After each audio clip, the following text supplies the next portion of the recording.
بسم اللہ الرحمن الرحیم۔ السلام علیکم ناظرین، آج کے ویڈیو میں ہم آپ کو خوش آمدید کہتے ہیں۔ ایک عابد کا شیطان سے مقابلہ۔ اپنے کتاب احیاء العلوم میں حضرت امام غزالی رحمہ اللہ تعالیٰ نے ذکر کیا ہے کہ کسی جگہ ایک نہایت عبادت گزار شخص رہا کرتا تھا۔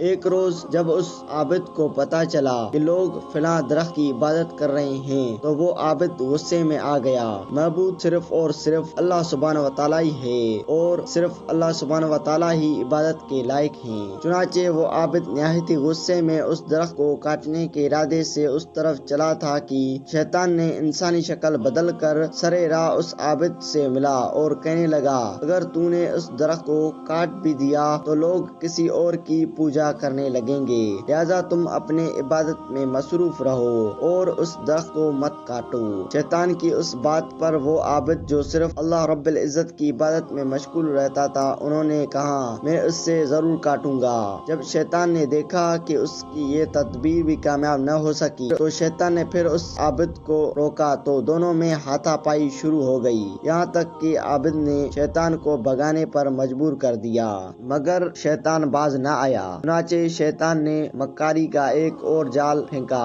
اور اس عابد کو کہنے لگا، میری بات مانو اور اپنے عبادت میں لگے رہو، میں ہر رات 2 اشرافیاں تیرے سرہانے رکھ دیا کروں گا۔ تو غریب اور نادار آدمی ہے، اگر اللہ تعالیٰ کو منظور ہوتا تو وہ کسی اپنے رسول کو بھیجتا جو اس درخت کو کاٹ دیتا۔ جب تو اس درخت کو خود عبادت نہیں کرتا تو تجھے اس سے کیا غرض ہے؟ عابد شیطان کی جھانسے میں آ گیا اور واپس چلا گیا۔ رات کو واقعی اسے سرہانی سے 2 اشرافیاں دستیاب ہوئیں۔ اس طرح دوسرے شب بھی اسے 2 اشرافیاں ملیں، جبکہ تیسری شب جب وہ عابد سرہانی کے طرف کیا تو اس کے ہاتھ کچھ نہ لگا۔ اب اس عابد کو شیطان پر بہت غصہ آیا اور وہ پھر اس درخت کو کاٹنے کے لیے باہر نکلا تو پھر اس شیطان کو مد مکمل پایا۔ چنانچہ پھر مقابلہ ہوا تو اس دفعہ شیطان غالب رہا۔ عابد نے تعجب سے دریافت کیا کہ آخر کار کیا وجہ ہے؟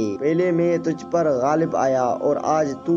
عابد کی بات سن کر شیطان بولا، اس دن تو اللہ تعالیٰ کے لیے مجھ پر غضبناک ہوا تھا اور مجھ پر غالب آ گیا تھا، مگر آج تو نے مخصوص 2 اشرافیوں کے لیے گھر سے نکلا، تیری نیت صاف نہیں تھی۔ آج تو صرف اپنے فائدے کے لیے گھر سے نکلا تو میں تجھ پر غالب آ گیا۔ پتہ چلا کہ نیت خالص شیطان پر بھی غلبہ دیتا ہے اور بدنیت کے باعث شیطان غالب آ جاتا ہے۔ ناظرین، اس سے ہمیں یہ سبق ملتا ہے، پیارے دوستوں، ہمیں ہر نیک کام صرف اللہ سبحانہ و تعالیٰ کی رضا کے لیے کرنا چاہیے، کیونکہ نبی کریم صلی اللہ علیہ وآلہ وسلم نے فرمایا، اعمال کا دار و مدار نیتوں پر ہے اور ہر شخص کے لیے وہی کچھ ہے جس کی وہ نیت کرے گا، لہذا ہمیں عمل سے بڑھ کر کے اس کی قبولیت کا اہتمام کرنا چاہیے، اپنی نیت پر توجہ دینا چاہیے تاکہ ہمیں ہر کام خالص اللہ تعالیٰ کی رضا کے لیے کر سکیں۔ اب یہاں پر ایک عالم دین کا مبارک فرمان بھی سنیں۔ حضرت شیخ